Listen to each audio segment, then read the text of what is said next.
Bien. Alors on est dans la paracha de Yitro cette semaine. La semaine dernière, on a lu dans la Torah la paracha de Béchalar qui nous racontait l'histoire de la traversée de la mer Rouge. Donc on a assisté au plus grand miracle qui a jamais existé. Et la Torah nous dit de façon un peu allusive que lorsque la mer s'est ouverte et que les Juifs sont passés, alors les Égyptiens ont pensé qu'eux aussi, ils pouvaient profiter de cette ouverture et ils se sont engouffrés dans la mer. Et à ce moment-là, la mer s'est refermée. Et donc elle engloutit tous les Égyptiens. La Torah elle dit L'onishar baem ad echad. Donc littéralement, il n'en est pas resté jusqu'à un seul. Alors ça veut dire quoi jusqu'à un seul? Et de là on apprend qu'il y en a un seul qui a survécu. Et qui a survécu? Paro. Paro a survécu. Et c'est Paro qui aurait dit cette phrase Micha mocha ba'elim Hashem, Mika mocha nedar bakodesh, qui est comme toi, Dieu. Et là, il a reconnu véritablement la suprématie d'Akadosh Baruch Hu. Et donc, une fois de plus, on est étonné de cet entêtement de la part de Pharaon, qui, jusqu'à la dernière seconde, a poussé Hachem littéralement dans ses retranchements. Et seulement en voyant le miracle de la mer Rouge, il réalise que c'est donc Dieu qui avait raison. Alors nous, on va essayer d'apprendre de Pharaon et on va se comparer à Pharaon. Nous aussi, dans la vie, souvent, on est dans l'erreur, ça nous arrive à tous, et on persiste. Et les éléments tendent à nous démontrer que nous avons tort, et on s'entête, et on s'accroche, et on veut se prouver qu'on a raison. Et en fait, dans la vie, souvent, quand un homme s'engage dans une voie, malgré toutes les preuves qui sont contre lui, il s'accroche, et il veut prouver aux autres des fois, mais surtout à soi-même, que l'homme a raison. Dans la paracha cette semaine, la Torah va nous raconter, comme vous le savez, le don de la Torah. Le don de la Torah, c'est une expérience absolument incroyable dans laquelle Dieu va littéralement apparaître et il va surtout parler et on va l'entendre. Et il va prononcer, enfin, on va nous enseigner au Mont Sinaï les fameux 10 commandements, les Aseret Adibrot.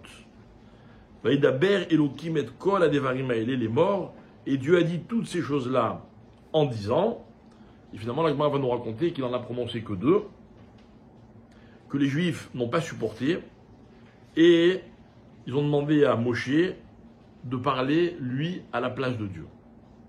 On avait expliqué dans un cours précédent que la raison pour laquelle les Juifs n'ont pas supporté, c'est que malheureusement, et ça rejoint ce qu'on disait à l'instant, on n'est pas toujours prêt à la confrontation avec la vérité. La vérité, bien souvent dans la vie, elle est tout simplement insupportable. Et quand elle s'impose à nous, alors on a du mal. On a du mal et nos maîtres disent que si la vérité est trop différente, on va dire elle est complètement différente de ce que l'homme pense, de ce que l'homme croit, ça peut mener jusqu'à littéralement sa mort. Ça veut dire qu'on ne peut pas vivre dans le mensonge et être confronté à la vérité. Donc, lorsque les Juifs voient Dieu, l'entendent dire Anochi Hachem, je suis Hachem, ils ne supportent pas et ils meurent. Alors, ils vont ressusciter tout de suite et c'est Moshe Rabbeinu qui va prendre la suite. Quelle est la parole que Dieu a prononcée? Dieu a dit Anochi Hachem, je suis Hachem. Et ça, en fait, c'est la vérité absolue. Alors, on va essayer d'expliquer, on revient sur une idée, encore une fois, qu'on avait déjà développée, selon laquelle, lorsque Dieu crée le monde, il crée le monde avec la parole, avec 10 paroles exactement, et lorsque Dieu donne la Torah, il la donne également avec 10 paroles. Les paroles sont différentes parce que dans la création du monde, elles s'appellent des Ma'amarim, ça va? Elles s'appellent des Ma'amarim, Ma'amar, donc qui va nous donner le mot Vayomer, et il a dit, et 10 fois dans cette création du monde, la Torah nous dit Vayomer Elohim, Dieu a dit. Et les paroles de la Torah, elles s'appellent Dibrot, Asereta Dibrot. Parce qu'il y a marqué Vayedaber Elohim. Dibour, c'est une parole, et Mahamar, c'est aussi une parole. Pour passer de Mahamar à Dibour, d'accord? Bon, Mahamar, c'est une parole créatrice. Dibour, c'est un ordre, les 10 commandements, comme on dit en français. Pour passer du Mahamar au Dibour, il va y avoir 10 plaies. Les 10 plaies, elles vont être le transformateur qui va permettre de passer de l'une à l'autre.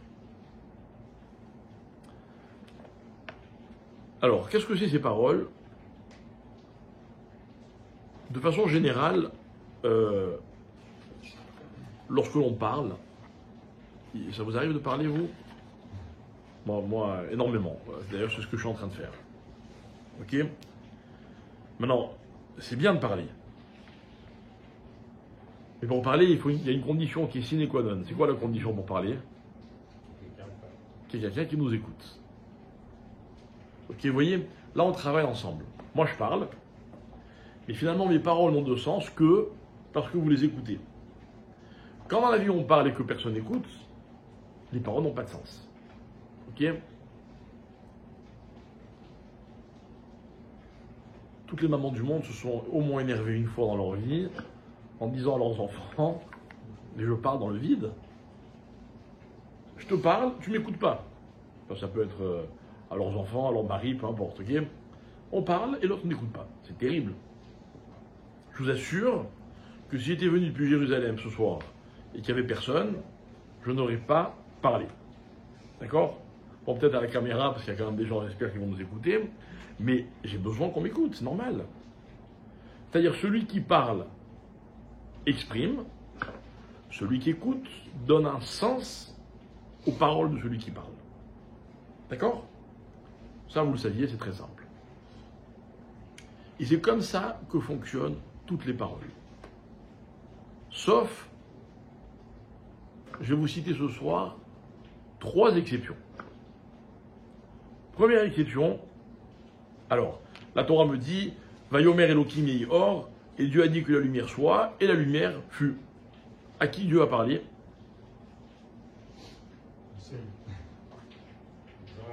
Hein? Aux anges. C'est par la lumière. C'est pas les anges qui ont créé la lumière. Non, il a parlé à la création, à l'existence. C'est-à-dire que la parole de Dieu a permis à l'existence de faire émerger ce que lui avait dit. Il a dit lumière, alors il y a eu la lumière. Et c'est valable pour toutes les paroles qui vont suivre. La seule exception, mes chers amis, c'est la première parole. La Gemara demande, c'est quoi la première parole? Non, avant je suis, au moment de la création du monde. Bereshit. La Gemara dit, la première fois qu'il y a marqué « et Dieu a dit », c'était à propos de la lumière. Mais la lumière, c'est la deuxième chose que Dieu a créée. La première, c'est quoi?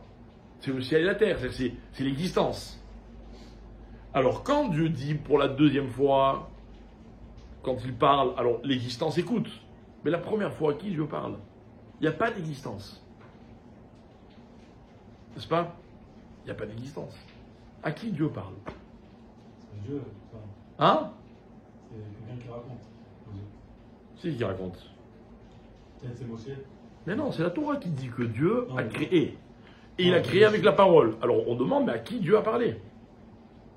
Il n'y a pas de réponse, cherchez pas, il n'y a personne. Il n'y a personne. Ok? Le deuxième exemple, c'est le premier des 10 commandements.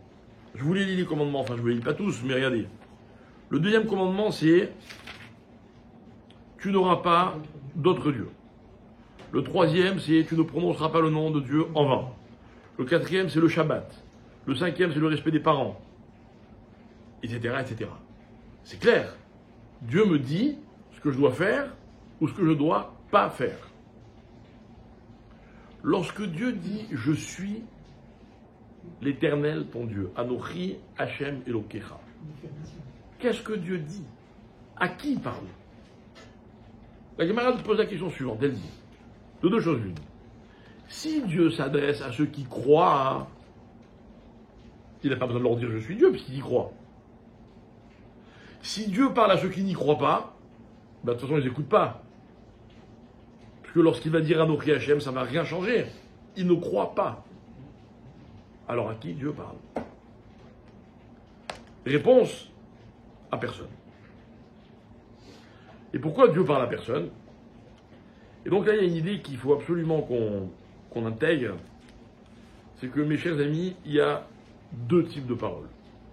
Il y a la première parole qu'on a citée tout à l'heure. Je parle, vous écoutez, mes paroles ont un sens. Et d'ailleurs, en général, quand on parle à quelqu'un, on s'efforce d'être audible. On ne dit pas n'importe quoi, n'importe qui. Quand on parle, on est censé prendre en compte ce que l'autre peut comprendre, ce qu'il peut entendre, on dira. Je ne peux pas dire des choses que les gens ne peuvent pas entendre. La Gemara, elle dit Keshem, chez mitzvah, l'omar davar anishma, car mitzvah l'olomar davar chez l'onishma. Si je ne me trompe pas, c'est ça les mots, en tout cas plus ou moins. La Gemara, elle dit de la même manière qu'il faut dire ce que les autres peuvent entendre, il ne faut pas dire ce que les autres ne peuvent pas entendre. Imaginez que maintenant, je ne sais pas moi, je ne connais pas votre degré de religiosité à chacun, mais imaginez que je me lance dans des notions qui nous dépassent à tous complètement, et attention, à partir de maintenant, non, ça ne se fait pas. C'est pas intelligent. C'est pas intelligent. Par exemple, quand quelqu'un commet une erreur, et que cette erreur va avoir des conséquences fâcheuses. Et quand il a commis une erreur, et puis le pauvre il pleure de son erreur, est-ce que c'est intelligent d'aller le voir et lui dire « Tu n'aurais pas dû faire ça ?» Mais il le sait, il en paye les conséquences. C'est naturel. Je t'avais dit de faire attention. C'est pas maintenant qu'il faut le dire, quoi.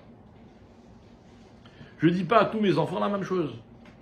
Un enfant qui est grand et un enfant qui est petit ne sont pas capables d'entendre les mêmes choses.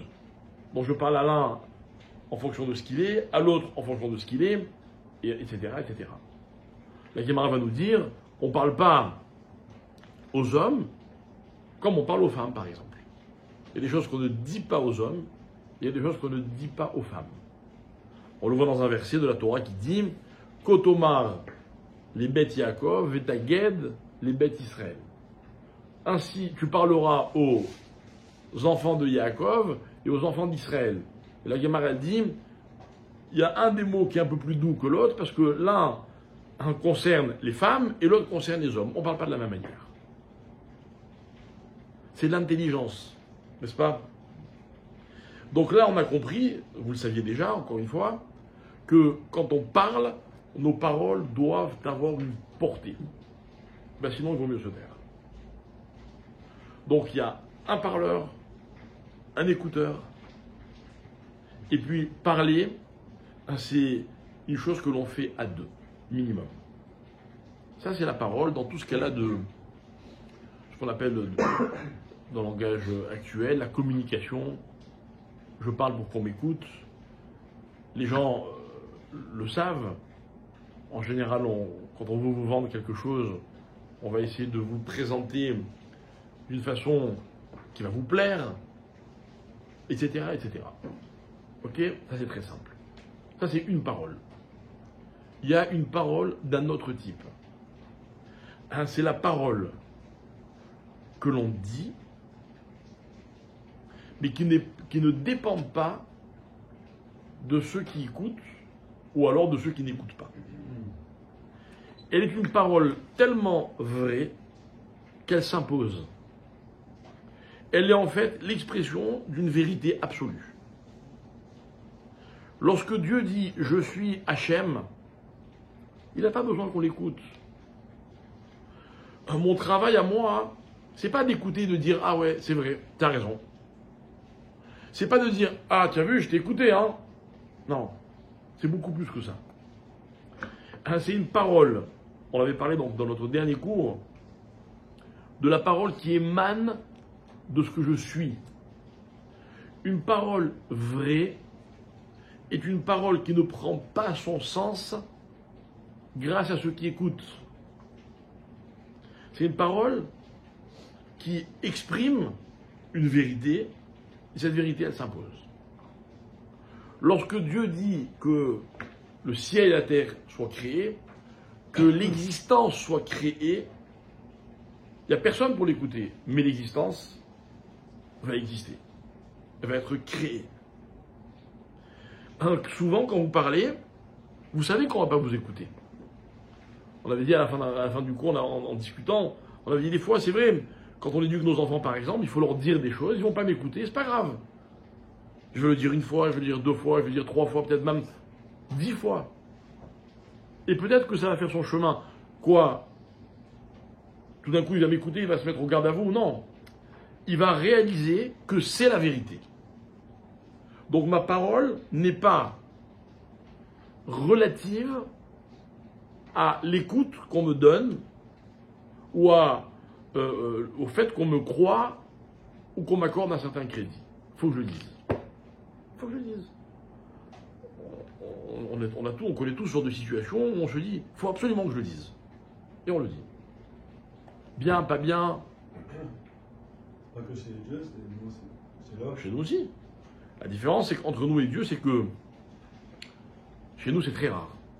Il est très rare que ce qu'on dit soit vraiment une parole qui soit complètement objective, qui soit sans aucun intérêt de ma part, qui soit une vérité absolue, en tout cas celle que moi je ressens.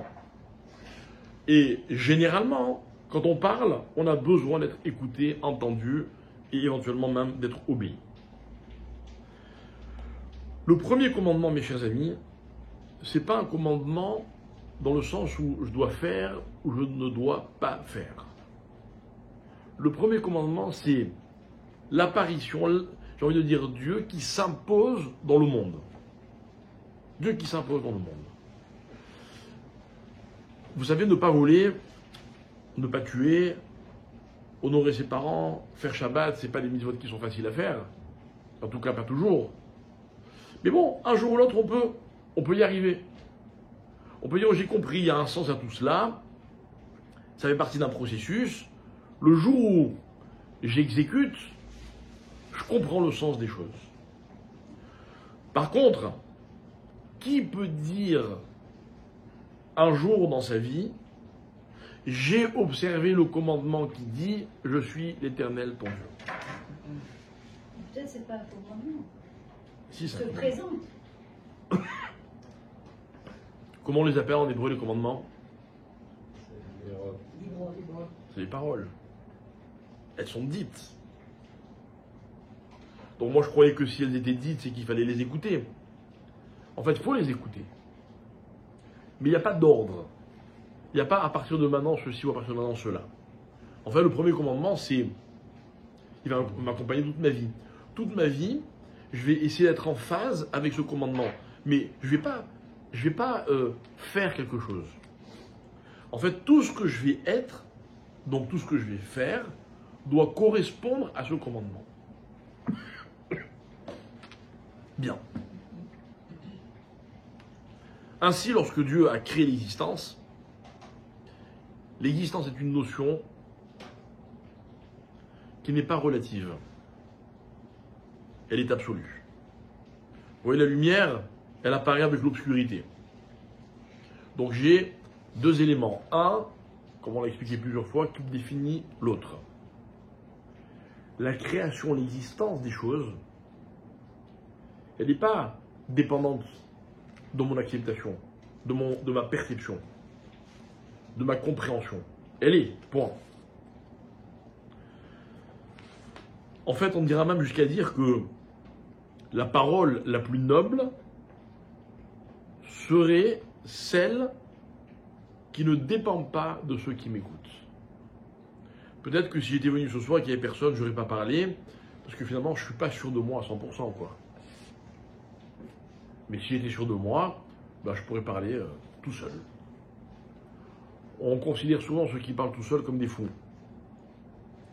Mais est-ce que la folie, c'est pas justement d'être sûr de ce que l'on dit de façon absolue? Alors, ce qui est intéressant, c'est que les 10 paroles créatrices vont être transformées par les 10 plaies. Et comme on avait expliqué une fois que, en fait, c'est la première parole qui correspond à la dernière plaie et qui va donner le premier commandement. Et en fait, la dernière des plaies, c'est la mort. La mort est une vérité qui s'impose, que personne ne choisit d'accepter ou pas. Il n'y a rien à faire pour l'accepter, c'est une chose qui s'impose d'elle-même. Donc en fait, dans la vie, on a besoin de savoir que la mort existe pour réaliser qu'il y a des choses qui s'imposent, qui existent, qu'on le veuille ou non, qui ne dépendent pas de moi. Quand on comprend le sens de cette première parole créatrice ou bien commandement, alors on peut comprendre le reste. Et en fait, on a expliqué plusieurs fois dans nos cours que dans la Torah, ce qui est beau, c'est que l'homme a un rôle à jouer. Mais si l'homme ne joue pas son rôle, la Torah reste la même. Je dis souvent, comme à titre d'exemple, qu'on parle vulgairement d'observer le Shabbat. En hébreu, on dit Shomer Shabbat. Ça veut dire quoi, Shomer Shabbat? Celui qui garde le Shabbat. Quoi, c'est moi qui garde le Shabbat? Est-ce que sans moi le Shabbat, il est moins Shabbat? Non. Sans moi le Shabbat, si moi je ne fais pas le Shabbat, moi j'ai pas le Shabbat. C'est moi qui rate, entre guillemets. Mais le Shabbat, lui, il est ce qu'il est. Et finalement, dans la vie, c'est un peu tout ce qui concerne la Torah rejoint un peu cette idée. C'est à l'homme de se positionner par rapport à ce qui est vrai. C'est une grande tentation dans la vie d'essayer de définir ce qui est vrai ou pas.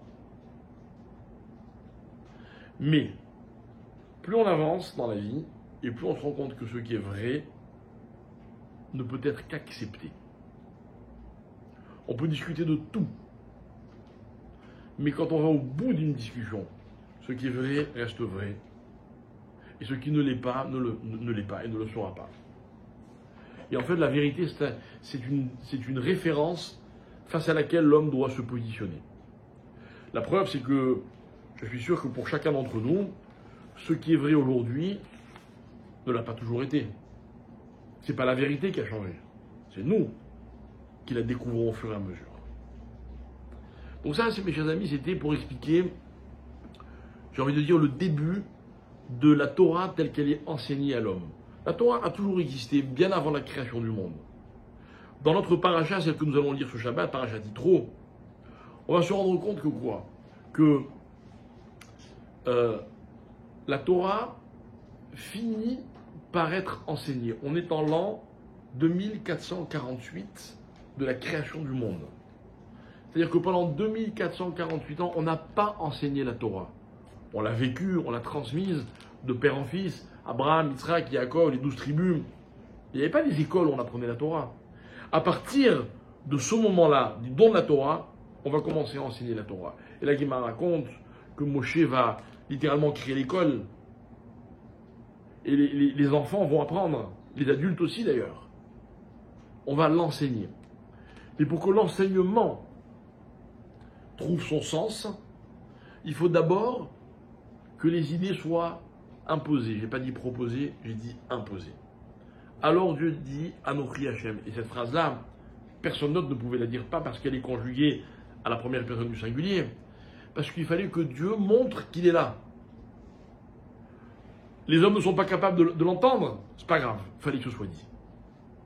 Ils sont morts, c'est pas grave, on les ressuscite. Et puis la suite de l'histoire va dépendre de ce qui, à ce moment-là, a été imposé de façon claire, absolue et sans aucune ambiguïté. Alors dans la Gemara de Baba Kama, il y a un texte que je trouve très joli.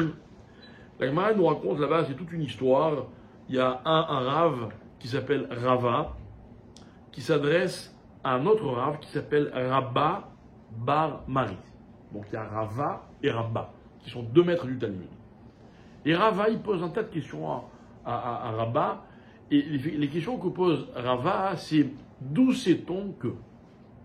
Par exemple, il y a un dicton, raconte la Gemara, qui dit que on ne doit pas dire, on ne doit pas cracher dans un puits duquel on a bu. Cracher dans la soupe. Voilà. Et nous, c'est pas la soupe, c'est le puits. Ok? Rava demande à Rabba d'où on sait. D'où on sait. Et Rava va avoir une réponse. Rabba cite une référence. C'est pas la question qui m'intéressait. La question qui m'intéresse, je vous la lis, elle est en araméen d'abord. Amarle Rava le Rabba Bar Mari. Mena Hamilta de Amre Inche. D'où vient ce dicton que les gens disent? Quoi? Kad Avinan Zoutre les Gavré. Lorsque nous étions jeunes, nous étions considérés comme des gens forts. Ashta des Kashishna.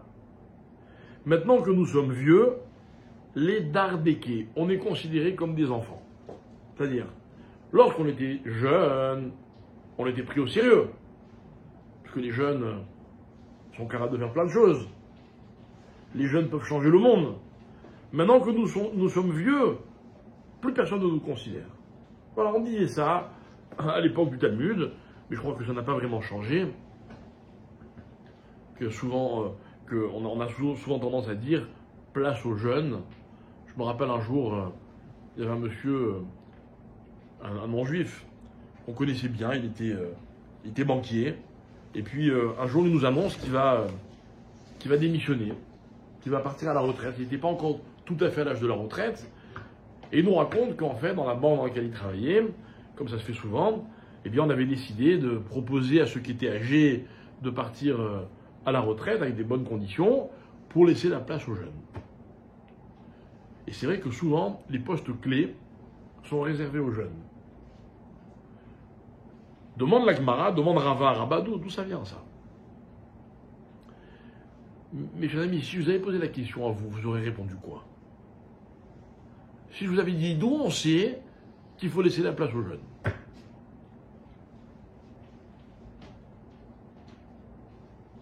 Vous le saviez d'abord qu'il faut laisser la place aux jeunes? Oui ou non? Moi, je ne savais pas que c'était écrit. Bon, mais d'accord, mais est-ce que vous le savez dans la vie, Dans la vie, oui. D'où vous savez? Depuis 1868.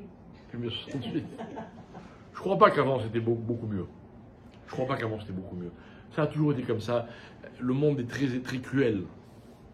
D'accord? Mais si la Gemara pose la question, c'est que la Gemara, elle veut une vraie réponse. Et moi, ce soir, je vais vous donner une vraie réponse. Je vais expliquer pourquoi, dans le monde dans lequel nous vivons, et après on décidera ensemble si c'est bien ou c'est mal, hein, on a tendance à laisser la place aux jeunes. À dire, bon bah, moi je me rappelle, il y avait une phrase que j'aimais pas du tout, mais qu'on dit souvent, on dit, si jeunesse savait et vieillesse pouvait, 3 petits points. D'accord? Enfin, ce serait génial, quoi. Ce serait génial, quoi? Que les vieux puissent. Eh ouais. Les jeunes ne peuvent pas avoir d'expérience. Les vieux, un jour, ils pouvaient. Pourquoi ils ne peuvent plus, les pauvres? Alors d'abord, il faut savoir que dans la Torah, c'est pas du tout comme ça que ça fonctionne. Hein. Dans la Torah, c'est le contraire. Dans la Torah, c'est vrai que si on doit porter des choses, ou si on doit s'agiter, on va demander aux jeunes. Mais si on a besoin de savoir, si on a besoin de conseils, c'est au plus âgé qu'on va demander. Le plus âgé, instruit ou pas instruit, il a au moins, il a l'expérience de la vie. Et dans la Torah, on considère que l'expérience de la vie, c'est le plus grand capital qu'on puisse posséder.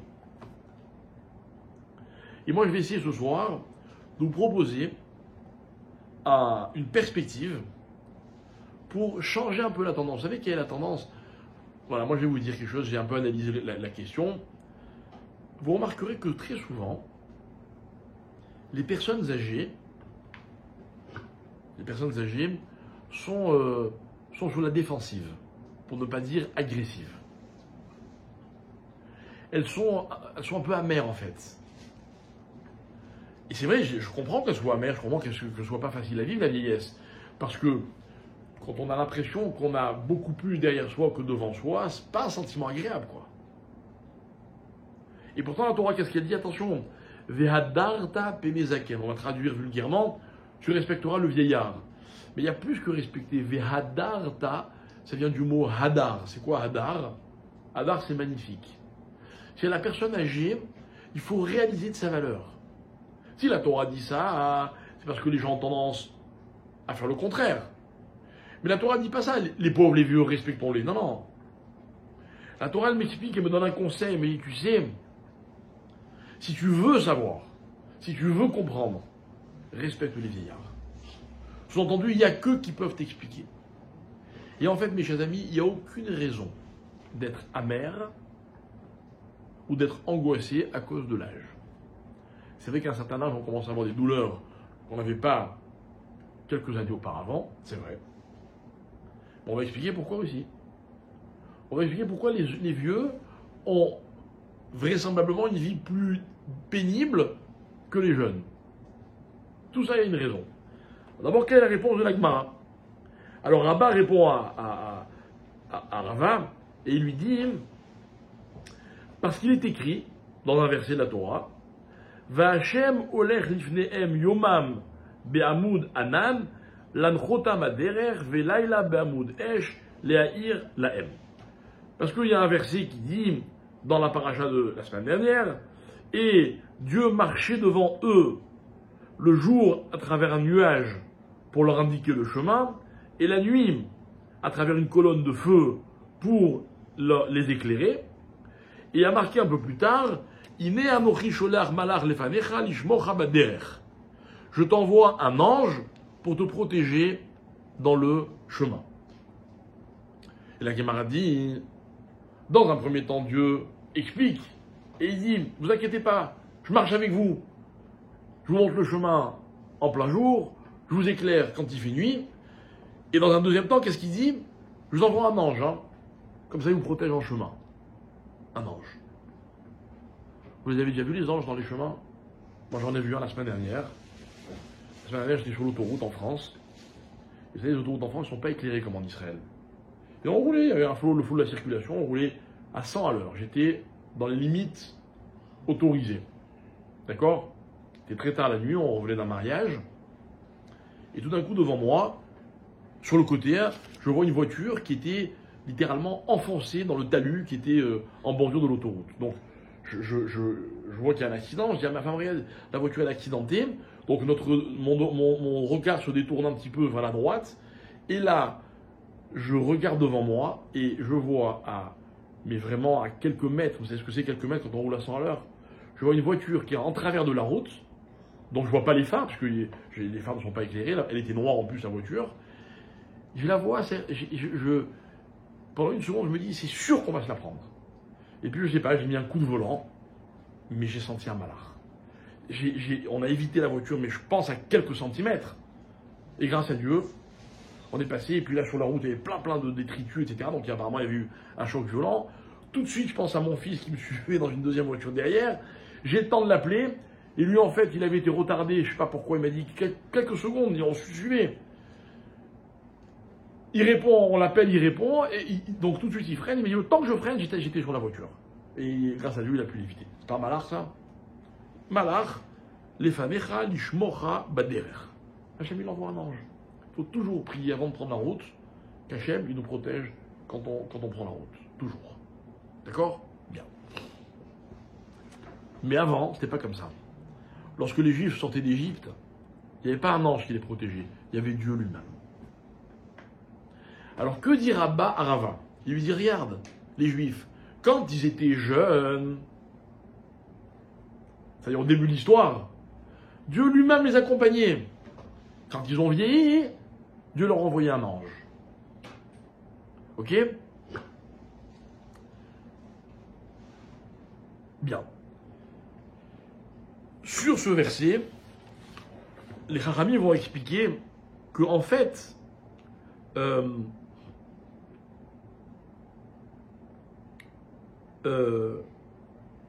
au début, Akadosh Baruch Hu va protéger, va accompagner lui-même le peuple juif, mais, et donc on le voit plus tard, entre-temps il y a eu la faute du veau d'or, etc. Lorsque les Juifs ont fauté, Dieu leur dit, bah, écoutez, moi, si c'est comme ça, je ne vous accompagne plus en personne, je vous envoie un ange. Ok? Bien. C'est-à-dire que, avec l'ange, on a évité la voiture, mais s'il y avait Dieu en personne, qu'est-ce qu'on aurait fait? On l'aurait vu de loin, la voiture. Voilà comment je comprends le verset. Et pourquoi Dieu, il accompagne plus les Juifs? Pourquoi? Parce qu'entre-temps, ils ont fauté. Alors, Rabba explique à Rava, il dit, tu vois, au début de la vie, les gens, ils n'ont pas fauté, donc ils sont forts. Et puis comme au fur et à mesure que la vie avance, les hommes fautent, ils n'ont pas la même assistance. Ils sont obligés de s'assurer et d'avoir des assistances, etc., etc. D'accord? Vous avez compris le fonctionnement? Quand on ne faute pas, on est en pleine forme. Quand on faute, on devient vieux. Pourquoi on devient vieux? À cause des fautes. Ok? Donc si jamais il y a ici des gens qui se sentent vieux, et c'est pas forcément une question d'âge, vous allez le voir, c'est que ils n'ont plus la même proximité avec Dieu qu'ils ont eu avant. Ah, mais des fois c'est le contraire. Plus on vieillit, plus on mûrit, et plus on retourne vers l'essentiel. C'est vrai. Mais entre-temps, on a fait des détours. Ces détours, on va les payer. Et mes amis, si ce que je vous dis vous paraît un peu dur, rappelez-vous ce que vous dit votre médecin constamment. Vous dites, vous avez mangé tout ce que vous vouliez, vous avez fait la fête, vous avez fumé, vous avez ceci, vous avez cela, vous avez bu, aujourd'hui ça se paye. D'accord? Moi je me rappelle, ma grand-mère allait à Cham, elle disait, jusqu'à 40 ans, tu peux faire tout ce que tu veux. À partir de 40 ans, tu payes cash. D'accord? Enfin, cash. On ne paye pas à 40 ans, mais... D'accord? Donc c'est un principe qui est connu, quoi. Donc on a compris où était le problème. Mais moi, je ne suis pas venu vous parler de problème. Moi, ce qui m'intéresse, c'est la solution. Donc on va essayer de voir quelle solution la Torah nous propose. Ok? Bien. Alors, c'est quoi vieillir? C'est quoi vieillir? Alors, on va philosopher un tout petit peu, si vous permettez. Ok?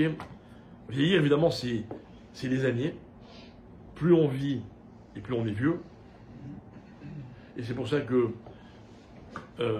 il faut avoir beaucoup de considération pour les vieux, parce qu'au fond, les vieux, ils rendent jaloux les jeunes, quoi. Normalement. Tous les jeunes devraient être jaloux des vieux. Eux, au moins, ils ont vécu jusque-là. Alors que les jeunes, on ne sait pas. Tout à l'heure, on disait que souvent, quand on a l'impression d'avoir plus derrière soi que devant, ça peut nous rendre tristes. C'est pas vrai. C'est faux. Personne ne sait combien de temps il lui reste. Personne. C'est pas parce qu'on est vieux qu'on est sûr que ça va bientôt s'arrêter. C'est pas parce qu'on est jeune qu'on est sûr que ça va continuer. Et ne me rentrez pas des statistiques, vous savez ce que je pense, moi, des statistiques. Non. Tous les jours de la vie sont des cadeaux. Donc c'est pas une question de chiffres, de nombres. Par contre, la vie, c'est un parcours. Ok? Alors moi, je vais vous proposer deux types de parcours. Deux types de parcours. Vous savez, nous les Juifs, on nous appelle souvent les Juifs errants. Les Juifs errants, je vais vous expliquer, avec des mots très simples, moi, comment je vois les choses, pourquoi on appelle ça, pourquoi les Juifs, on les appelle les Juifs errants. Parce que personnellement, si je cherche bien dans tous les gens que je connais, je suis pas sûr d'en connaître, et même si j'en connais, je suis sûr qu'il y en aura très très peu, de familles qui sont restées au même endroit pendant très longtemps. Quand je dis très longtemps, c'est plus d'une génération. Ok? Moi je dis souvent que quand on parle à d'Olim Khadashim, le Olé Khadash, il parle exactement comme nos... Quand je dis Olé Khadash, c'est genre même 10 ans, 15 ans, 20 ans après, hein, après avoir fait sa Aliyah. Il parle comme nos grands-parents parlaient de, en ce qui me concerne, l'Afrique du Nord. Vous voyez? Je me rappelle, bon, mes grands-parents, quand ils nous racontaient l'Afrique du Nord, bon, je parle surtout de mes grands-parents tunisiens, ok, c'était le paradis, quoi. Paradis.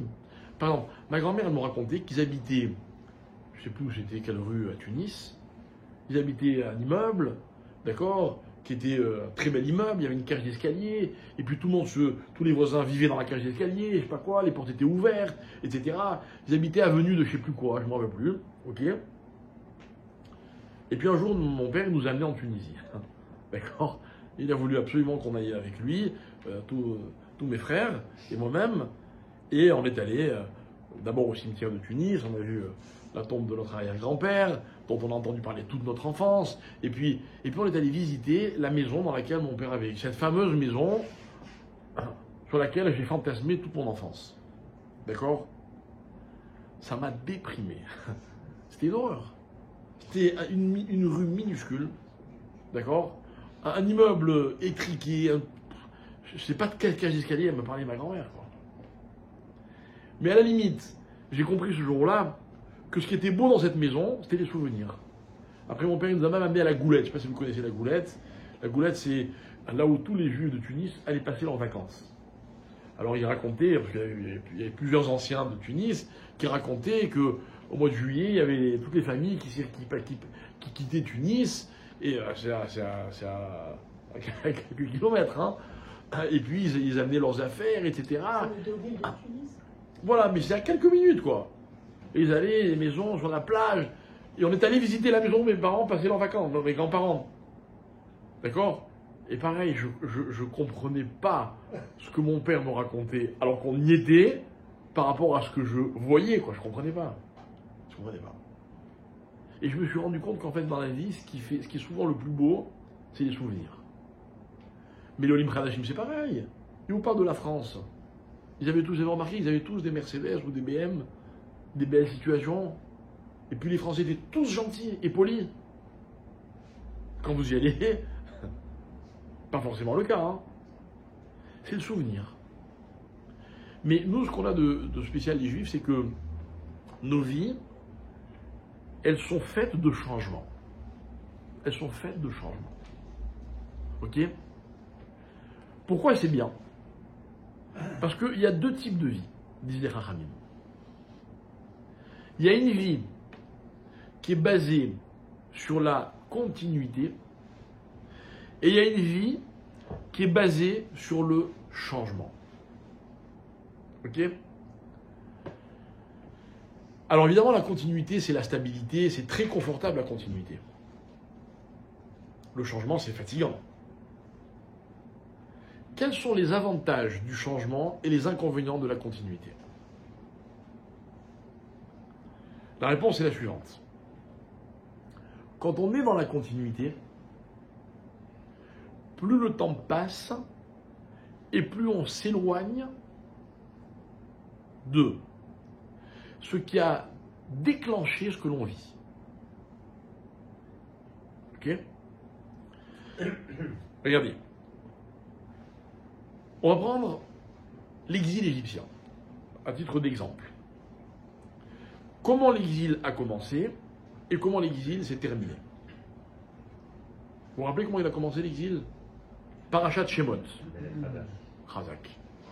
La Torah me dit, les Juifs étaient installés en Égypte, Pharaon, Yosef était vice-roi d'Égypte, c'était les patrons.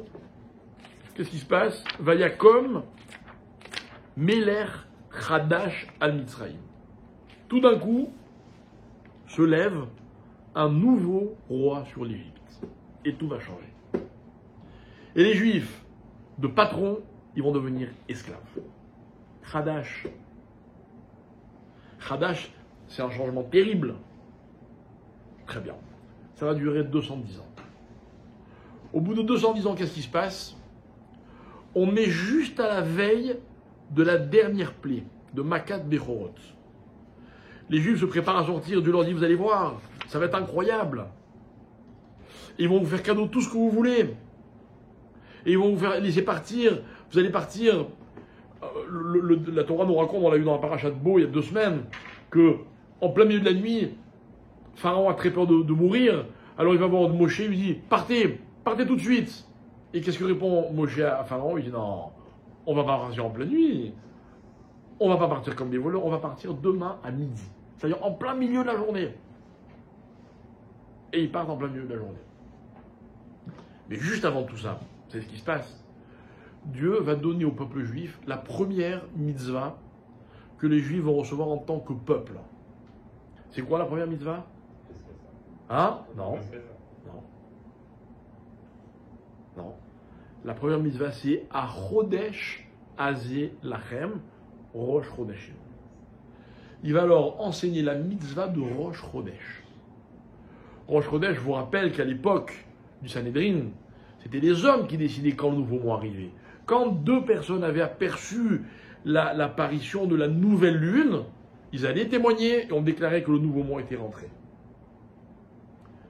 Évidemment, il ne pouvait pas durer indéfiniment, mais il pouvait durer 29 jours ou 30 jours le mois. Ça dépendait des hommes. Mitzvah.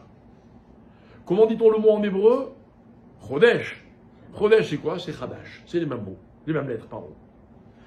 Et nos maîtres disent, regardez, les Juifs, le changement qu'il y a eu et qui a provoqué l'exil, c'est Chadash, un nouveau roi. L'autre changement qui va inverser la tendance, c'est quoi? C'est Chodesh. Encore une fois, Chadash. Pourquoi? Parce que dans la vie, Chadash, vous savez ce que c'est Chadash? Vous savez ce que c'est le début de quelque chose? Le début de quelque chose, c'est le moment dans lequel ce qui est nouveau contient le plus d'énergie. C'est là qu'il y a le plus de force. Vous avez remarqué, quand un enfant arrive au monde, tout le monde est content. Ah, Mazel Tov. Et moi, souvent, je dis en m'amusant un peu, Mazel Tov de quoi? De quoi? Ça change quoi, un nouvel enfant? Puis l'enfant, il est quoi, l'enfant? Rien. L'enfant, quand il arrive au monde, il est même pas très beau, il comprend rien, il sait rien, il sert à rien, d'accord? Hein, il pleure, mais on est content. On est content parce que cet enfant-là, il est Chadash. C'est-à-dire que ce moment-là de Chadash, l'idée c'est comme ça, c'est que en fait, la vie, c'est une diminution constante des opportunités. Donc, quel est le moment de la vie dans lequel on a le plus d'opportunités? Ben, c'est le début. C'est ce qu'on va appeler, nous, la source, le makor. Et en fait, écoutez bien, si la vie est une continuité, en hébreu on appelle ça un hemsher. Donc plus on avance dans la vie, et plus on s'éloigne du moment où tout a commencé. C'est-à-dire ce moment où il y avait le plus d'opportunités. Ce moment où on avait le plus d'énergie, de force. Donc effectivement, la vie c'est quoi? C'est une diminution d'énergie, d'opportunités, de radage, de nouveautés. Et les gens considèrent que moins il reste de temps et moins il y a de possibilités.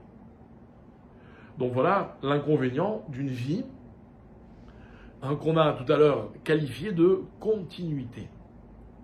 À l'inverse, c'est quoi le changement? Le changement, c'est quand dans ma vie, il y a constamment, enfin, ou de temps en temps, des moments dans lesquels je sens que là, il va se passer quelque chose. Je sens que là, tout va changer. Et ce qui est beau, mes chers amis, c'est que on peut très bien vivre dans la continuité avec, en permanence, l'état d'esprit de celui qui vit la nouveauté. Quel est le plus bel exemple? Mariage. C'est quoi les meilleurs couples? C'est les nouveaux couples qui changent sans arrêt ou c'est des couples qui durent? Ben, plus un couple dure, plus il est solide. Ah, et là, il n'y a pas une continuité. Un jour, on s'est marié, on s'est aimé, et puis quoi? On vit sur ce capital, on pompe sur ce capital. Non. Un couple, c'est deux personnes qui savent rester longtemps ensemble, mais qui savent constamment se renouveler. Constamment. Khadash. Alors voilà, en fait, ce qu'on va essayer d'expliquer dans un instant, c'est que être vieux dans la vie, c'est considérer que le temps qui passe nous éloigne de notre source d'énergie. Et c'est vrai, c'est vrai. Moi, il n'y a pas longtemps, j'étais chez un médecin qui m'a dit, voilà, à partir de maintenant, il faut que tu apprennes à ne plus lever de poids. D'accord? J'avais mal au dos. Et moi, j'ai dit au médecin, il n'en est pas question. Il n'en est pas question. Je préfère avoir mal au dos que de ne pas porter. D'abord, l'image, vous savez, de ce couple qui part en vacances ou en voyage, et puis c'est la femme qui porte les bagages, ça, pour moi, c'est inconcevable. Et puis quoi? Si on s'arrête de porter, alors c'est fini, quoi. Alors, aujourd'hui, c'est porté. Peut-être qu'un jour, on nous dira, écoutez, arrêtez de marcher parce que ça vous fait mal aux jambes. Que Dieu nous en préserve. Dieu nous en préserve. Moi, je ne sais pas, c'est comme un fait exprès. Depuis qu'on est mariés, ma femme et moi, à chaque fois qu'on a loué une maison, il n'y avait pas d'ascenseur. Et c'était jamais au premier étage. Hein. Les gens me disent, vous n'avez pas d'ascenseur? Et alors? Et alors? Tant qu'on peut monter l'escalier, où il y a le problème? Vous comprenez? C'est-à-dire que si la vie, c'est une diminution des énergies, alors oui, faire attention, il y a un âge où on ne peut plus porter, on ne peut plus ceci, on ne peut plus cela. Par exemple, moi, je considère que même quand on fait un régime, et c'est important, hein, si manger est une mitzvah, il faut savoir manger de tout. Donc par exemple, je pense que Shabbat, il ne faut pas faire de régime. Il ne faut pas manger n'importe quoi non plus. Mais si je considère que je veux embellir mon Shabbat. Alors évidemment, le gars qui boit de l'alcool tous les jours, ou qui mange n'importe quoi tous les jours, il va avoir des problèmes de santé. La santé, c'est un capital. Celui qui dit non, je fais attention à ma santé, mais Shabbat, ça passe avant le reste. Vous voyez? C'est comme celui qui vous dira, quand il faut porter, je vais porter. Pareil, si on peut éviter, d'accord, mais ne pas porter. C'est considérer qu'on est déjà dans la deuxième partie, c'est-à-dire ça va en diminuant. Non. Ça s'appellerait Hemcher. C'est quoi Hemcher? Hemcher, vous savez, c'est comme quand vous voyez des épisodes. Vous en voyez un, puis vous en voyez un deuxième, et puis un troisième. Et vous avez remarqué, au fur et à mesure que les épisodes s'enchaînent, on ne sait plus très bien comment ça a commencé. On oublie le début. Et ils sont constamment obligés de nous créer un suspense pour qu'on ait envie d'aller voir la suite. La vie, ça ne peut pas fonctionner comme ça. Sinon, dans la vie, on est jeune un jour, et vieux un autre jour, et puis ça y est. Et puis après un moment, ça s'arrête. C'est sûr que ça va s'arrêter à un moment, hein. Pas vous attrister, mais c'est un fait. Mais tant que c'est pas fini, ça n'arrête pas de recommencer. Ça veut dire qu'en fait, la continuité, c'est pas la vie. La continuité, c'est une valeur, mais ce n'est pas une fatalité. C'est une valeur dans ce que je dois continuer. Mais vous savez, par exemple, si un couple dure, c'est pas parce que l'un des deux conjoints ou les deux considèrent que, on reste ensemble, c'est comme ça, et puis c'est pas autrement. Et puis de toute façon, qui va vouloir de moi à l'âge que j'ai? Non. On reste ensemble, parce que c'est ça la meilleure solution. Pas solution, c'est la meilleure chose. Parce que c'est bien de continuer. Mais pour que les choses continuent, il faut constamment créer quelque chose de nouveau.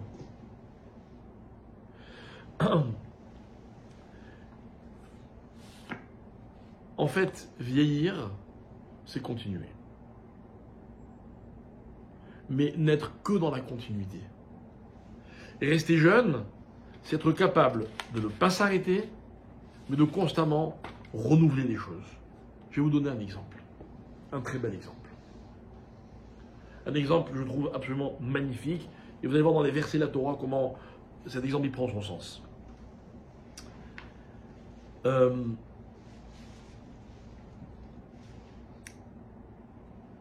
Dans la paracha qu'on va lire dans quelques semaines, la paracha de Kitissa, c'est la paracha du veau d'or. Les Juifs fautent, et Dieu dit à Moshe, je vais les exterminer. Et Moshe dit, il n'en est pas question. si tu les extermines, efface-moi, moi aussi je vais être exterminé. Parce que Dieu avait dit à Moshe, je vais exterminer tout le peuple juif, et avec toi, on va recommencer une nouvelle histoire. Et Moshe dit, je suis pas d'accord. Je suis pas d'accord. Ils ont fauté, pardonne-leur. Et il va convaincre Dieu de pardonner au peuple juif. C'est incroyable. C'est une paracha, on y arrive bientôt. Et il y a une proximité, une intimité, j'ai envie de dire, entre Moshe et Dieu, qui est unique dans l'histoire. Et voilà qu'à un moment, Moshe va se sentir tellement proche de Dieu qu'il va dépasser la frontière. Il va dire à Dieu, je peux te voir. Et Dieu lui dira, ah non, pas ça. Ça, c'est la frontière qu'il ne faut pas franchir. Il va dire, mais tu sais quoi? Voilà ce qu'on va faire.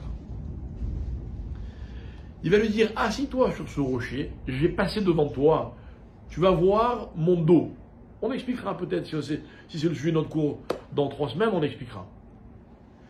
Et il lui dit, assis-toi sur le rocher. Ok? Je retrouve le verset.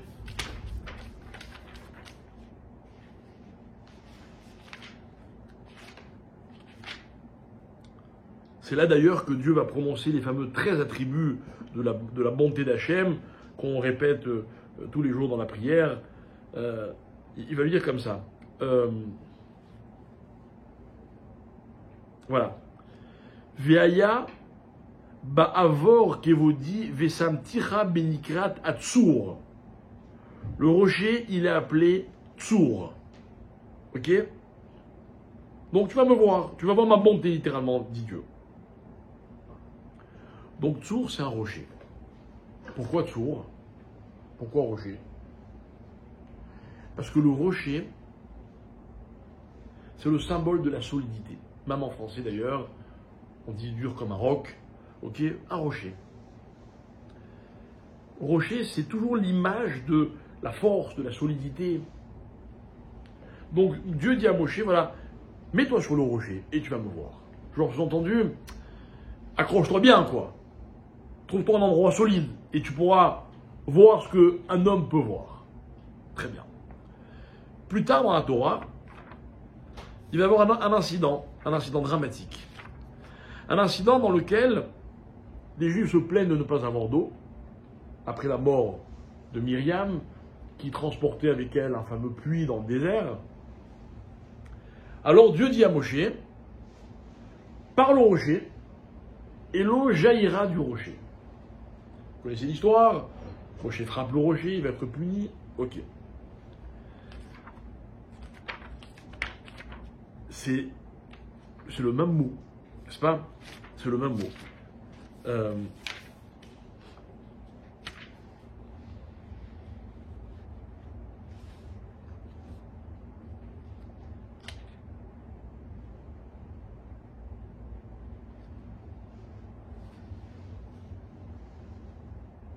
Voilà. D'ailleurs, ce rocher, on en a déjà parlé dans la paracha de cette semaine, où il y a marqué les Juifs n'ont pas eu d'eau, ils se sont plaints. Moshe se tourne vers Dieu. Il dit, ok, prends le bâton avec lequel tu as frappé le fleuve, le Yéhor, le Nil, et Ineni omed lefanecha sham alatsur, et je serai, donc Dieu qui dit, je serai sur le rocher, veikita batsur, et tu frapperas le rocher, veiatseu menu maim, et de l'eau jaillira, et le peuple se désaltérera. Et dans la deuxième fois où on parle de ce fameux rocher, là, Dieu avait dit parle et Moshe a frappé. Alors écoutez bien mes chers amis. Tsur, ça veut dire rocher. Et en même temps, Tsur, c'est la source. Puisque c'est de la source, du rocher, que va jaillir l'eau. C'est un miracle. C'est un miracle.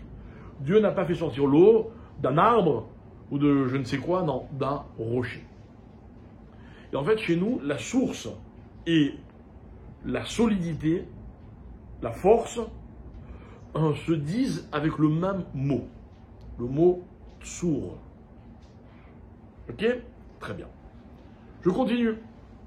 Et je vais aller dans la prière, dans un psaume, qui est le psaume du Shabbat. Il y a un psaume, mes chers amis, qu'on lit le vendredi soir, le samedi matin, qui commence par Mizmor, Shir le Yom HaShabbat. Ok, on dit d'ailleurs que c'est quand on dit ce psaume que rentre véritablement le Shabbat. Et là, il y a marqué à la fin, écoutez bien, Tzadik, je vous lis, donc c'est le psaume 92. Je vous lis la fin du psaume. Tzadik katamar ifrach ke erez bal levanon yizge. Donc, le Tzadik va pousser littéralement, va fleurir comme le palmier. Chez Toulim bevet Hashem, donc le Tzadik, il est littéralement planté, il s'abreuve de la maison d'Hachem. Bechatzrot elokenu yafrichu, les Tzadikim, ils fleurissent dans la cour de Dieu, donc évidemment, c'est des images. Écoutez la suite. Od yenuvun beseva. Ils vont encore s'assagir, dans le sens sagesse, beseva, dans la vieillesse. Deshenin vera ananin iou. Ils seront pleins, riches, pas riches matériellement, fertiles si vous voulez, vera ananim et... Éveillé. Non, les ra'anen c'est frais, d'accord? La fraîcheur. À un moment donné, on dit les itaranen c'est se rafraîchir, ok? De qui on parle? Des vieux, des tzadikim. D'accord? Donc ils vont rester frais, ils vont rester forts. Les Hagites qui achar Hashem, et eux raconteront à quel point Dieu est droit, parce que eux ils ont l'expérience, la sagesse. Tsuri, mon rocher, c'est qui Tsuri? Là c'est Dieu. Vélo avlata bo. Et il n'y aura pas en lui de avla. C'est quoi avla? Avla c'est une faute. Donc littéralement, je récapitule. Les tzadikim vont fleurir, ils vont s'abreuver dans la maison de Dieu, ils vont fleurir dans la maison de Dieu, ils vont devenir de plus en plus sages et de plus en plus frais. De qui on parle? Des vieux tzadiks. Ok? Et eux pourront dire que Dieu est droit et que leur rocher, mon rocher, donc l'homme dira mon rocher, ne commet pas d'erreur. Lo avlata bo. Ok? Bien. Pourquoi je vous cite ce verset? D'abord parce qu'on parle de la vieillesse. On parle de la vieillesse. Et qu'est-ce qu'on dit à propos de la vieillesse? On dit comme ça, que seulement ceux qui auront l'expérience et la sagesse pourront dire que Dieu est un rocher qui ne commet pas d'erreur. Bien. Nos maîtres vont expliquer que Dieu est appelé Tsuri dans ce verset-là, comme d'ailleurs Dieu est appelé rocher, Tsuri, dans un autre verset que vous connaissez sans doute, que tous ceux qui prient tous les jours doivent connaître. Le verset qu'on dit à la fin de la Hamida, dans lequel il est écrit You le ratson imrefi veigon libi lefanecha. À la fin de la prière, on dit que mes mots, mes paroles soient ta volonté et que ce qui sort de mon cœur soit agréé devant toi. Hachem, Dieu, Tsuri, mon rocher, Vegoali est mon sauveur. Et là aussi on l'appelle rocher. Pourquoi on l'appelle rocher? Parce que le rocher Tsur, rappelez-vous, c'est la force, la stabilité, mais c'est aussi la source. Voilà qui est Dieu pour nous. Dieu, il est notre source, c'est-à-dire c'est de là qu'on puise toutes nos forces et nos énergies, mais en même temps, il est solide. Il est solide. Or, c'est quoi la solidité? C'est Tsuri, vélo, avlata, bo. Être solide, c'est quoi? C'est ne pas commettre d'erreur. En fait, c'est quoi une personne solide? C'est une personne qui sait ne pas commettre d'erreur. Tout le monde commet des erreurs, hein. Mais il y a certains qui en commettent beaucoup et d'autres en commettent un peu moins. Regardez mes chers amis, autour de vous, il y a des tas de relations. Réfléchissez. Ne pensez pas à vous parce que personne n'est objectif avec soi, avec lui-même. Il y a des gens solides. C'est quoi quelqu'un de solide? C'est quoi la solidité? C'est quoi les gens forts? Alors écoutez bien. Est-ce que pour vous, les gens forts sont des gens qui ont des principes, ont des convictions et ils sont forts parce qu'ils ne bougent jamais de leurs convictions. Ils sont solides. Ils restent dans leur, campés sur leur position. Et on essaie des fois de les faire changer d'avis, etc. Ils ne changent jamais d'avis. Vous voulez un exemple? Je vous donne un exemple. Pharaon. Pharaon, il dit à Moshe, je ne laisserai pas sortir les Juifs d'Égypte. Moshe dit, ah bon, on va voir. Première plaie. Elle dure ce qu'elle dure.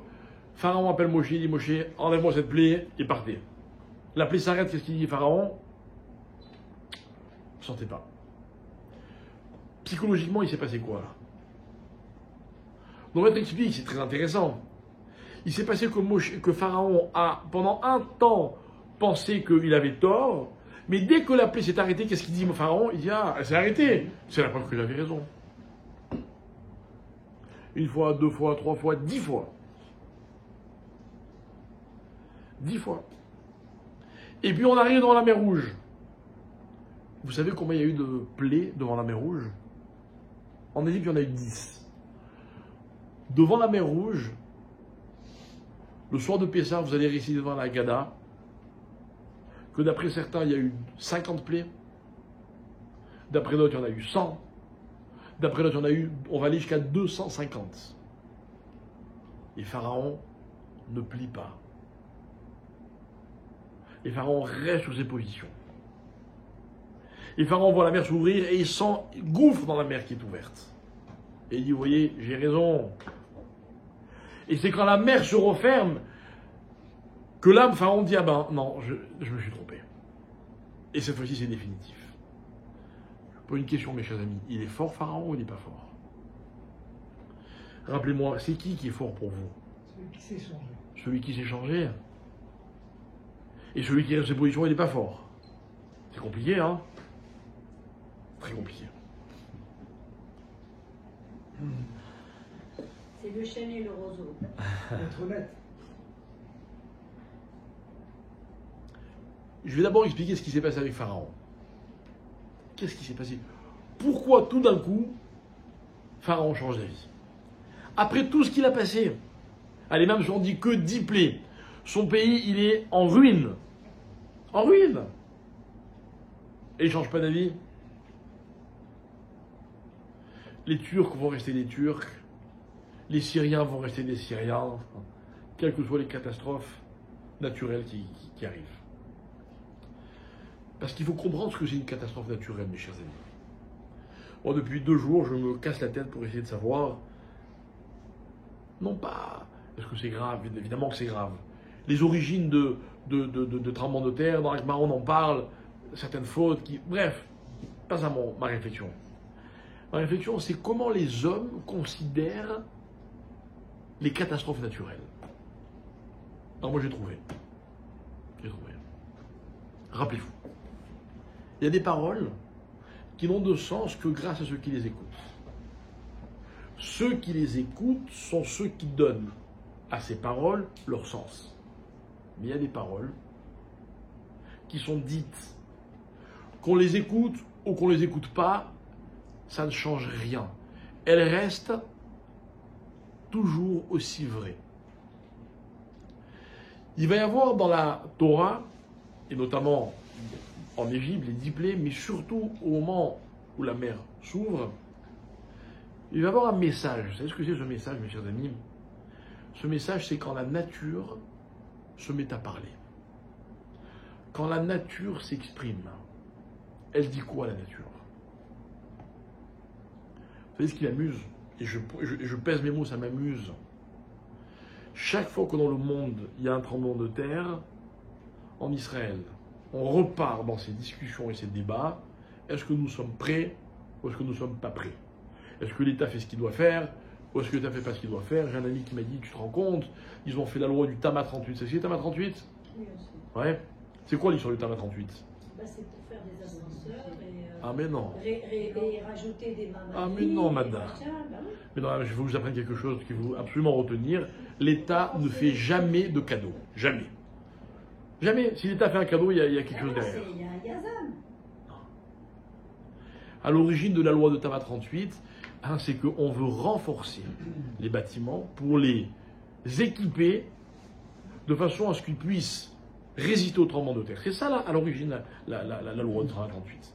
Pour ça, on a dit aux gens, vous savez quoi, on vous donne des mètres carrés, mais en échange, la condition, c'est que les immeubles soient renforcés avec toutes les techniques modernes qui existent. D'accord? J'ai un ami qui a un bâtiment, je ne sais pas où, à Jérusalem, il m'a dit, ça fait 5 ans que j'attends l'accord du Tama 38 de la mairie. 5 ans. Ah, là, ça va accélérer, vous allez voir. Ok? Ça m'amuse. Pourquoi ça m'amuse? Parce que, mes chers amis, c'est pas ça que la nature nous dit. La nature, elle n'est pas en train de dire attention, réparez vos bâtiments. Alors évidemment qu'il faut être responsable. Évidemment que sauver des vies, c'est la valeur fondamentale de tout. Évidemment. Mais mes amis, il faut être à l'écoute. Vous savez, dans les tremblements de terre, malheureusement, il y a un nombre de morts terrifiants. Mais il y a des miraculés. Il y aura des histoires, on va entendre plein d'histoires. On va trouver encore des survivants, alors que c'était invraisemblable. Comme à chaque fois. Parce que Dieu, c'est lui qui décide. Celui-là, il doit mourir, celui-là, il ne doit pas mourir, celui-là maintenant, celui-là pas maintenant, celui-là comme ceci. C'est pas nous qui décidons. Oui, on peut influencer. Dans la prière de Kippour, à un moment, on va dire quel ésolé Khérev, ésolé Raav, on va dire que Dieu protège les pays, les nations.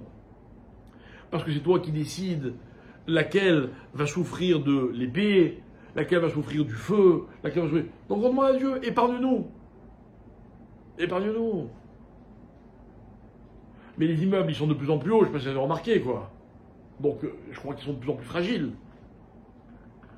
Hein, mais c'est pas ça le problème. Le problème, c'est que la nature, elle parle. Et vous savez, la nature, elle ne parle pas à ceux qui l'écoutent. Ce que dit la nature ne dépend pas de ce que les hommes comprennent. La nature, elle dit des vérités. Des vérités, moi, je trouve passionnant. C'est incroyable. C'est ce que c'est un tremblement de terre. Un tremblement de terre, c'est un séisme qui a lieu à des kilomètres sous la terre. C'est-à-dire, on ne pourra jamais rien faire contre ça. Hein. La nature, elle vient juste nous rappeler que c'est Dieu qui a dit que la terre existe et qu'elle fonctionne. Et que nous, les hommes, on n'a pas à être d'accord ou pas d'accord, ou à faire taire la terre, ou à trouver des moyens pour que la terre elle dise plus ce qu'elle a à dire. Non, non, ça ne sert à rien. On doit se positionner par rapport à aux vérités qui sont prononcées par la nature. Voilà ce que c'est l'histoire de la mer Rouge. La mer, elle s'ouvre. Mais il n'y a plus de tremblement de terre que ça. Alors lorsque Pharaon, il a vu toutes les plaies, il a vu tous les phénomènes, il a dit non, non, c'est moi qui commande. Mais lorsqu'il a vu la mer s'ouvrir, il a vu la terre, la nature parler de la façon la plus éloquente qu'il y aura jamais tout au long de l'histoire. Il a compris que l'homme n'a pas à choisir la vérité, il ne doit faire que se positionner par rapport à la vérité. Alors il a compris. Alors voilà ce que c'est, mes chers amis, la stabilité dans la vie. Être stable, c'est pas avoir une idée et aller jusqu'au bout. Être stable, c'est être constamment à la recherche de la bonne position par rapport à la vérité. C'est ça la stabilité. Comme vous avez dit tout à l'heure, c'est vrai que il faut être très fort pour changer d'avis. Mais changer d'avis quoi? J'aime cette couleur, puis demain je l'aime plus. J'aime cette femme, et demain j'en aime une autre. Non. Changer d'avis, ça veut dire, je recherche toujours la même chose, mais je suis prêt à chaque fois à découvrir quelque chose de nouveau. C'est tout le contraire. Quand on aime une personne, c'est quoi aimer une personne? C'est être prêt tous les jours à la découvrir. Moi, je me rappelle un jour, j'ai reçu un couple, et ils se plaignaient de je sais plus quoi, et puis il y en a un qui me dit, vous comprenez, on s'était mis d'accord. On s'était mis d'accord. Alors on se met d'accord une fois, et puis c'est fini, pour toute la vie, ça ne va plus changer. Mais les personnes changent. Donc moi, si j'aime quelqu'un, j'accepte ce changement. J'ai pas changé. Je continue d'aimer et d'essayer de comprendre cette personne que j'aime. Ben avec Dieu, c'est pareil. Avec Dieu, c'est pareil. Je change pas de Dieu, mais je change de ma perception avec laquelle je perçois Dieu. Et aujourd'hui, je suis ce que je suis, hier j'étais ce que j'étais, et demain je serai encore autre chose. Mais ma continuité, elle n'est pas dans la façon dont les choses sont organisées, dans ce que je pense, dans ce que je crois, dans ma façon d'agir. Pas du tout. Pas du tout. C'est ça, Tsour. Tsour, c'est le symbole de la force et de la solidité, mais en même temps c'est une source. Alors mes chers amis, c'est quoi vieillir ou être jeune? C'est quoi? Vous savez, le Chafetz Chaim, il donnait un machal pour les gens qui changent jamais d'avis. Il disait c'est comme un tailleur. Il est tailleur, mais il ne gagne pas sa vie. Alors on lui dit, t'es bête, t'aurais pas dû être tailleur. T'aurais dû être cordonnier. Regarde les cordonniers, ils gagnent vachement bien leur vie. Et le tailleur répond, dit le Chafetz Chaim, il dit, mais non. Il dit, regarde, moi ça fait 20 ans que je suis tailleur. On n'est jamais venu me demander de réparer des chaussures. Donc tu vois, j'ai bien fait d'être tailleur. Eh oui. Le drame dans la vie, c'est que souvent, on veut pas voir les choses différemment. Donc on persiste dans nos erreurs. Et on n'accepte pas quoi? La vérité. La vérité, c'est pas une chose que l'on discute, c'est une chose que l'on accepte.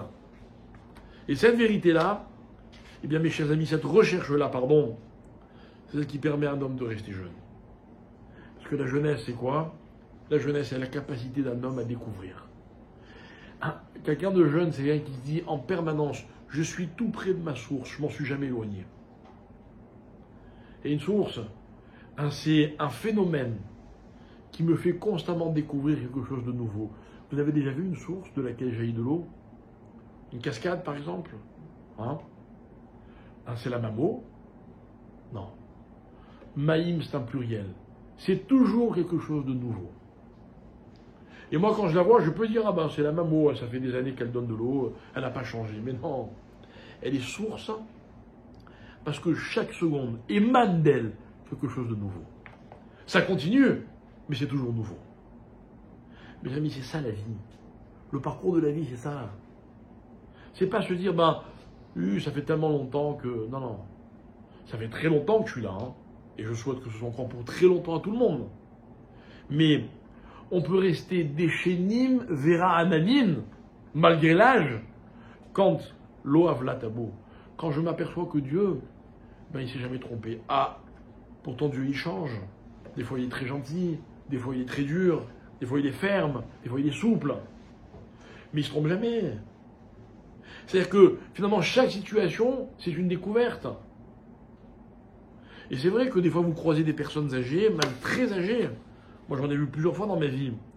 Et vous dites, mais c'est incroyable. Vous avez l'impression que ce sont des sources intarissables. Elles sont constamment dans la nouveauté. La nouveauté, mes chers amis, c'est pas de comprendre comment fonctionne le dernier système d'exploitation informatique ou le dernier téléphone, pas du tout. Si ça vous fait plaisir, ça peut être ça aussi. Mais la jeunesse, c'est pas ça. La jeunesse, c'est de se redécouvrir dans la recherche de la vérité. Alors ce qui est beau, c'est que lorsque Dieu a dit à Anochi Hachem, les Juifs sont morts. Ça veut dire quoi? C'est ça qui est beau? Oui. Parce que finalement, si je considère que la mort, c'est le terme. Ça veut dire quoi le terme? En fait, une personne qui quitte ce monde, quand elle est arrivée au bout de ses découvertes. Au bout de ses découvertes. Vous voyez, on a dédramatisé ce que c'est que la mort. La mort, c'est pas la fin de quelque chose. Non, c'est quand j'ai tout exploité. Alors lorsque Dieu a dit à Anochi Hachem, la vérité, elle était tellement évidente que c'est un peu comme s'il n'y avait plus rien à découvrir dans la vie. Les hommes pouvaient mourir. Dieu en a décidé autrement, mais les hommes sont morts entre-temps. Ils ont tout compris. Alors mes amis, tant qu'on peut comprendre encore autre chose, alors on peut être encore jeune. Voilà ce que répond Rabba à Rava. Il lui dit quoi? Tu sais pas pourquoi les gens considèrent plus les jeunes que les vieux, je vais t'expliquer. C'est parce qu'ils oublient que être vieux, quelque part, c'est se trahir à soi-même. La seule continuité qui a de la valeur dans la vie, c'est qui consiste à rester jeune. De la même manière que quand j'étais jeune, je découvrais le monde, quel que soit mon âge, je vais continuer à découvrir le monde.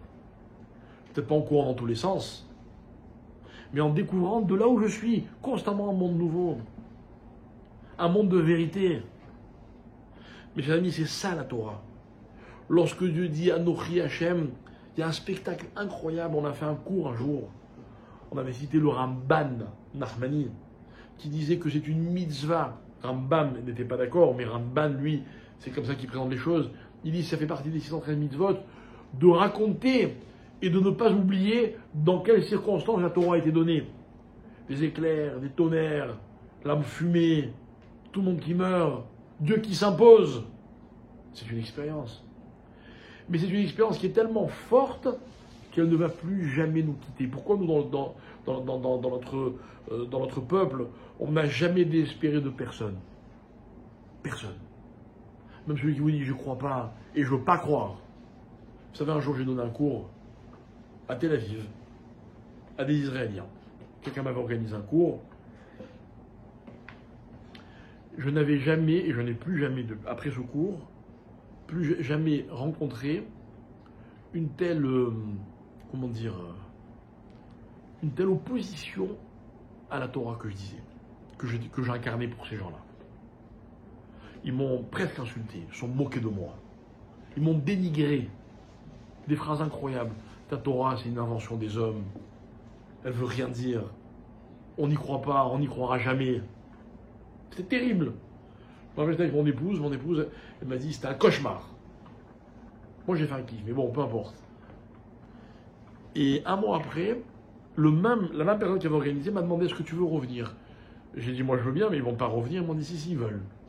Et je suis revenu. Et ils sont tous revenus.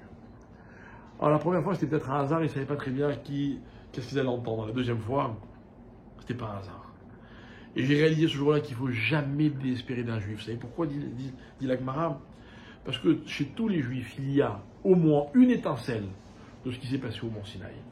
De ce qu'on va vivre, ce qu'on va lire ce Shabbat dans la Torah. Quoi? Une vérité qui s'impose à l'homme. Et en fait, l'homme, tous les hommes, sont à la recherche de la vérité. Tous. Même Pharaon. Tous. Il y en a qui la découvrent en quittant ce monde, dit la Gemara. Quittant ce monde. Mais en réalité, la vie, c'est un parcours dans lequel on peut rester éternellement jeune si on reste à la recherche de la découverte de la vérité. Et cette vérité, mes amis, elle a été dite en deux mots. Anochi Hashem, je suis Dieu. Dieu, c'est quoi? Imaginez qu'on me demande, c'est quoi Dieu pour vous? Eh bien, je dirais, c'est la vérité. La vérité que je vais mettre une vie entière à comprendre. Que toute ma vie, je vais rechercher. Et je vais essayer plusieurs pistes, et je vais changer. Et je vais me repositionner. Mais cette recherche-là va me donner un sens à moi grâce à cette vérité. La vérité, on ne la trouve pas, mes chers amis. On la cherche. Je vous ai déjà dit plusieurs fois dans mes cours que les choses qui ont vraiment de la valeur, on ne les trouve jamais. Elles n'ont de valeur que parce qu'on n'arrête jamais de les chercher. Je vous avais dit ça pour l'amour un jour, et je vous dis ça aujourd'hui pour la vérité. La vérité, il ne faut pas la trouver, il faut la chercher. Et quand on cherche, on n'est jamais vieux. Le vrai vieux, enfin le faux vieux, pardon, c'est celui qui a arrêté de chercher. Et ce qui est beau, c'est qu'un vieux, il a l'expérience, mais riche de son expérience, il continue à chercher. Sa recherche est encore plus forte que celle de celui qui n'a pas d'expérience. Elle n'est pas dans les artères ou dans les, dans les articulations, ok? Elle est dans sa tête et dans son cœur. Voilà la réponse que Rabba a fait Rava.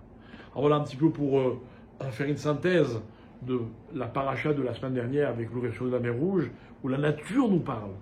Et là où Dieu se met à parler, ce sont des vérités qui s'imposent. Et notre but à nous, notre vocation, c'est de rechercher la vérité en se repositionnant constamment par rapport à elle. Et je vous dis très sincèrement, moi qui me considère comme quelqu'un de très jeune, d'abord par la sagesse et par l'expérience de la vie, je suis toujours admiratif de gens plus âgés que moi qui viennent écouter les cours. Et je me dis, mais ils sont plus âgés que moi, c'est eux qui devraient parler.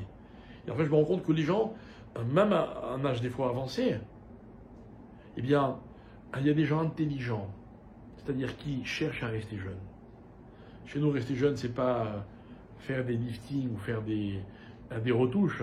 Non. C'est au contraire accepter que grâce à ce qu'on est et grâce au temps qui est passé, on ne s'est pas éloigné de la source, mais au contraire, on s'en rapproche constamment.